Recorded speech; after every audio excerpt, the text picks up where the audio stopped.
एक बहुत बड़े ऑथर ने ये बात कही थी कि खोई हुई दौलत मेहनत से दोबारा हासिल की जा सकती है, खोया हुआ ज्ञान दोबारा पढ़ने से हासिल किया जा सकता है, लेकिन खोया समय दोबारा हासिल नहीं किया जा सकता, वो हमेशा के लिए चला जाता है।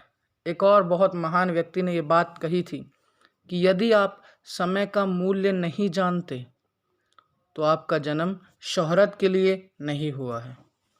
तो ये सब सुन के हमें ये पता चलता है कि समय बहुत ज़रूरी है, हमें इसे बर्बाद यानी कि वेस्ट नहीं करना चाहिए।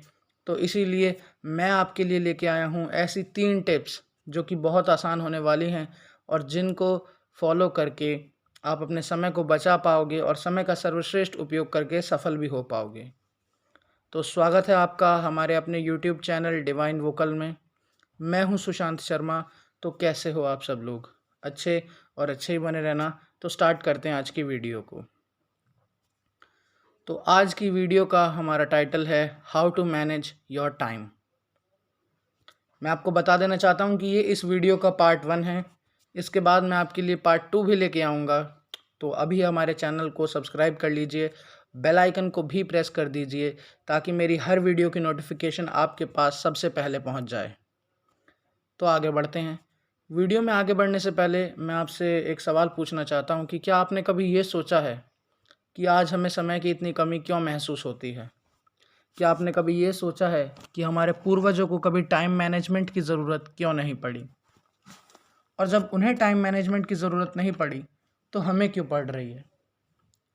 और ये बहुत अजीब सी बात है क्योंकि 20वीं सदी की शुरुआत से ही आदमी समय बचाने के लिए नई नई मशीन्स बनाता जा रहा है। जैसे कि अब हमारे पास बाइक हैं, स्कूटर है, कार है, मिक्सर है, माइक्रोवेव है, पर हमारे पूर्वजों के पास ये सब चीज़ें नहीं थी। आधुनिक आविष्कारों ने हमारे जीवन की गति को बढ़ा दिया है। आधुनिक आविष्कार मतलब मॉडर्न इन्वेंशंस, जैसे कि मोबाइल फ़ोन्स, टीवी, इंटरनेट, हवाई जहाज़ और बहुत सारी चीज़ें।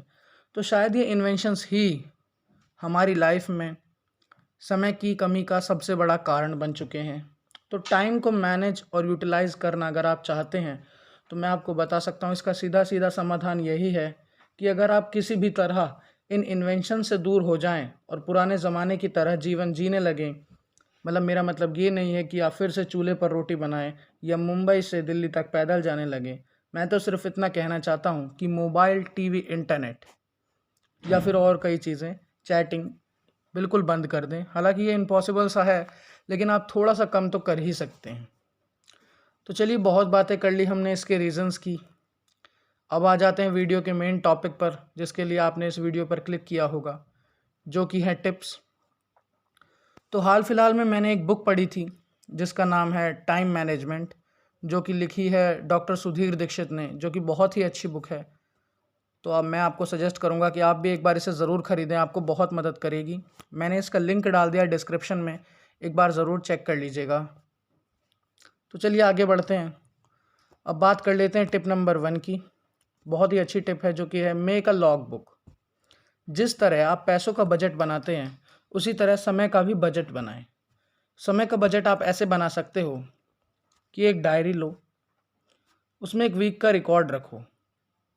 आपके घर पे कोई भी डायरी पड़ी होगी, उस डायरी लो और उसमें अपने वीक का रिकॉर्ड लिखो।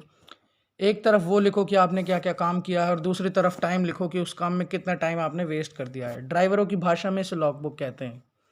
समय की अपनी लॉग बुक में आप जितना बारीक हिसाब रखोगे उतना ही आपका फ़ायदा होगा। मैं गारंटी देता हूँ कि जब आप इसे देखोगे ना तो आपकी आंखें खुल जाएंगी। फिर 7 दिनों के बाद रविवार को बैठकर पूरे रिकॉर्ड को अच्छी तरीके से देखो, पढ़ो और समझो, ताकि आपको पता चल जाए कि कितना समय इंटरनेट, टीवी और मोबाइल में खर्च कर रहे हो आप। और फिर देखो कहाँ से समय निकाला जा सकता है और किस काम को पूरी तरीके से छोड़ा जा सकता है। तो चलिए आगे बढ़ते हैं और अब बात कर लेते हैं हम अपनी टिप नंबर 2 की। तो टिप नंबर 2 है do the most important work first. अक्सर हमारा दिन इस तरह से गुजरता है कि हमारे सामने जो काम आता है हम उसे करने लग जाते हैं। इस वजह से हमारा समय छोटे छोटे कामों को पूरा करने में लग जाता है और हमारा टाइम वेस्ट हो जाता है। हमारे इम्पॉर्टेंट काम सिर्फ इसलिए नहीं हो पाते क्योंकि हम उन कामों में उलझे रहते हैं जो कि इम्पॉर्टेंट नहीं हैं। हर व्यक्ति को अपने सबसे इम्पॉर्टेंट काम सबसे पहले कर लेने चाहिए। लेकिन उसके लिए यह पता लगाना होगा कि सबसे महत्वपूर्ण काम है कौन से। तो मैं आपको वो भी बताऊंगा। आप अपने सबसे इम्पोर्टेंट काम ऐसे ढूंढ सकते हैं कि आप फिर से एक डायरी लीजिए, उसमें 3 कॉलम बना लीजिए, ए, बी और सी। पेज को डिवाइड कर लीजिए 3 पार्ट में, ए, बी और सी। ए कॉलम में लिखिए अपने मोस्ट इम्पॉर्टेंट काम, बी कॉलम में लिखिए थोड़े से कम इम्पॉर्टेंट काम, और सी कॉलम में लिखिए सामान्य काम यानी कि नॉर्मल काम। अपने दिन की शुरुआत सबसे पहले कीजिए कि ए कॉलम वाले काम करना शुरू कीजिए, उसके बाद भी फिर सी। तो चलिए अब बात कर लेते हैं टिप नंबर 3 की। टिप नंबर 3 है work in your prime time. हमारे आपके दिन के 24 घंटे एक जैसे नहीं होते। दिन के किसी खास समय में आपकी एनर्जी बढ़ी रहती है और आपकी काम करने की कैपेसिटी भी बाकी समय की तुलना में ज़्यादा होती है, और यही आपका प्राइम टाइम होता है। ज़्यादातर लोगों के लिए सुबह का समय प्राइम टाइम होता है। हर व्यक्ति का प्राइम टाइम अलग होता है, बस इसे पहचानने की ज़रूरत है। यह पहचानना इसलिए ज़रूरी है ताकि आप अपने समय का सर्वश्रेष्ठ उपयोग कर सको। अपने सबसे इम्पॉर्टेंट काम आप इसी प्राइम टाइम में कीजिए, जिससे कि वो अच्छी तरीके से और जल्दी हो सकें। अपने प्राइम टाइम को छोटे मोटे काम करने में बर्बाद ना करें, क्योंकि छुटपुट काम तो आप बाद में भी कर सकते हैं। So that is it for today. अगर आपको ये वीडियो अच्छी लगी हो तो इसे लाइक कीजिएगा, शेयर कीजिएगा और हमारे चैनल को भी सब्सक्राइब कर दीजिए। So thank you for watching.